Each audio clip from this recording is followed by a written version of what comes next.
Hello dear students. In last class and all, we can see about different types of money market. In that, what is the role of capital market and its importance and futures. In this class, we can continue with what are the functions of capital market. Later on, we can discuss about the importance of money market also. So by last class itself, we come to know what are the exact meaning of a capital market. So capital market is a market where we can utilize, we can deal with certain long-term funds or to meet up the certain long-term financial requirements with the help of some financial instruments. And this is what we call it as capital market. So in this class, we can see what are the role or functions of capital market.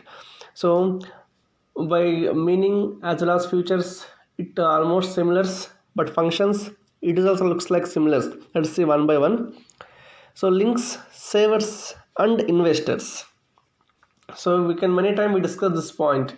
So the financial system itself it creates acts as an exchange table between the savers and the investors.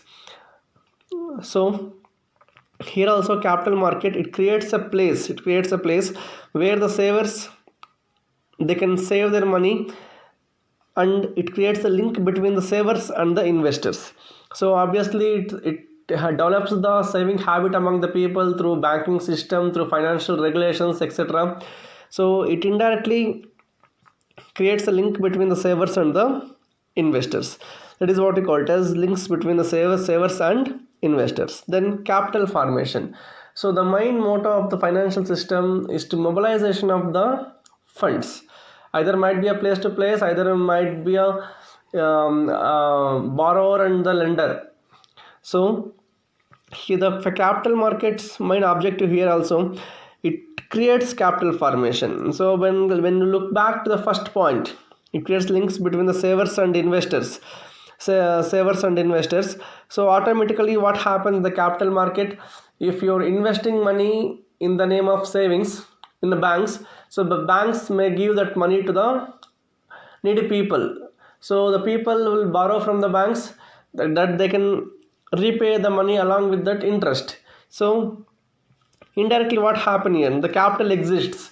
So people don't want to take the risk, but the bank will take the risk because of the economic development. So entire economical development only relies on the mobilization of funds and movement of the funds. Availability of funds, how we can convert availability of funds into capital is a big question here. So directly the capital market, the banking system, it makes the money into the capital, it creates the money into the capital. For example, I save 1 lakh rupees in my bank account. So what the bank will do, that bank will take that money and it can give to the needy people in the name of loan. So automatically it will become a capital. So like that, in number of mobilization activities will take place by the financial market. Even capital market also, if you want to buy one equity share from a for any of one company, so if you buy some shares indirectly, your money go in the name of capital to the particular company. That is what we call it as capital formation. Only with the help of capital market, it creates the capital by selling of long-term securities to the public. That is what we call it as capital market. Regulates security prices.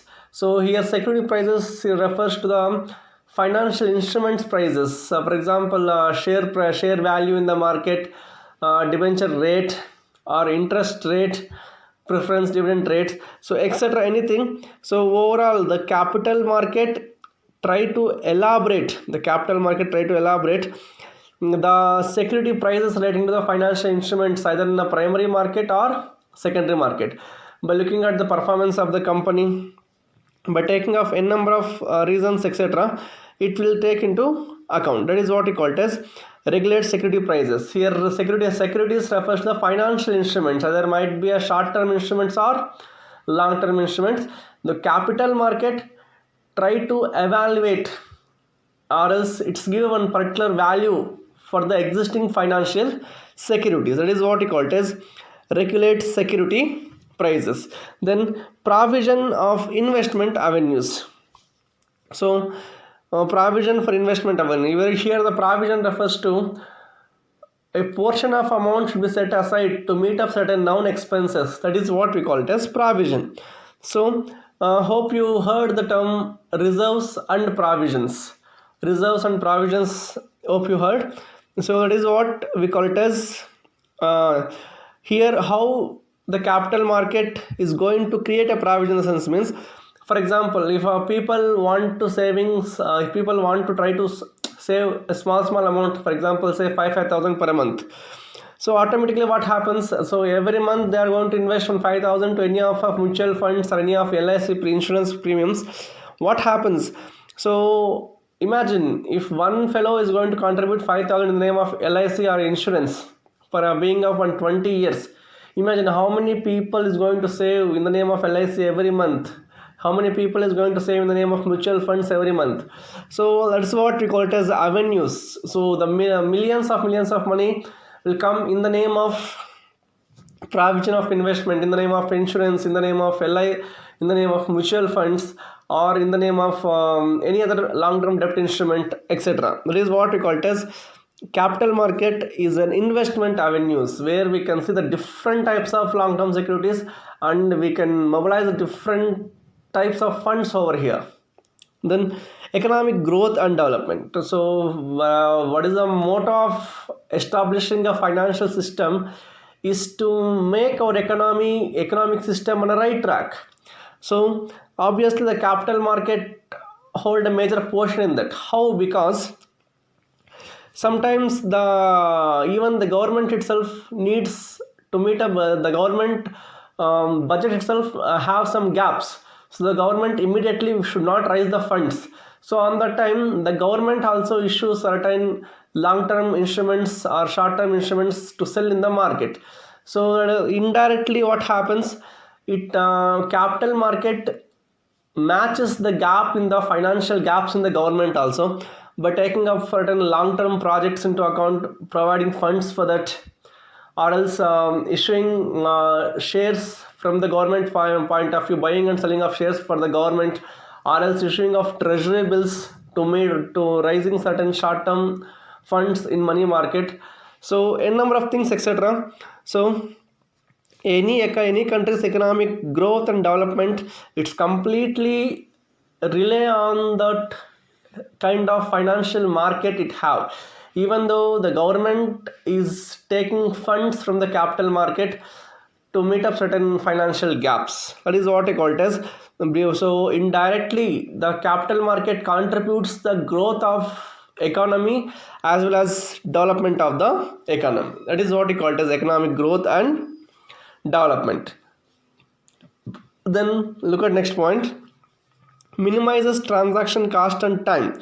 So minimizes transaction cost and time here refers to, for example, hope you know that borrowing cost, loan rates nowadays. If you go and check any of for example personal loan in SBI bank in a private line, they can charge 12 to 15% per annum. Imagine for 1 lakh 15% it will be 15,000. Imagine for 10 crores 15%, it's more than 15 crores the borrowing cost. So obviously when you deal with the certain long-term funds, if you borrow all money from the government or banks, it will be very difficult to pay that interest loan to the government. So indirectly what happened, it will be burden on the company, again a burden on the investors, burden on the equity shareholders. It affects everything. So indirectly what happened, the cost of capital will become more and more and more. So if you go for capital market, if you go with the issue of equity shares or preference shares or even debentures, it should not equal to the borrowing rates. So here the 50 to 60% of the interest rates will come down easily by issuing of equity shares or issuing of preference shares. So if you go with the equity shares directly, 10 lakh equity shares you issue, you raise 100 crores of capital. No matter if you earn profit, you will give a part of profit to the equity shareholders. If you get loss, there will be no point of giving back that money to the people. So no company is going to no intention to become loss, but it avoids the cost of interest rate of the loan amount. So that is what you call it as minimizes the transaction cost and the time. That is what you call it as the biggest support from the capital market. And when you see the continuous availability of funds, so here the best example you can see, whenever the company wants money, either immediately, I told you two markets. For short term we call it as money market, for long term we call it as capital market. So it depends upon the nature of the market. So what happens, nature of the requirement, you may reissue the equity shares or preference shares, or go with the money market instruments. So whenever you necessity of funds is there you can automatically issue the new securities to the market and you can raise the funds. So this is what we call it as functions of capital market. Almost that futures and functions, it will be little similar, but everyone has their own specialty when you are studying in detail. Thank you.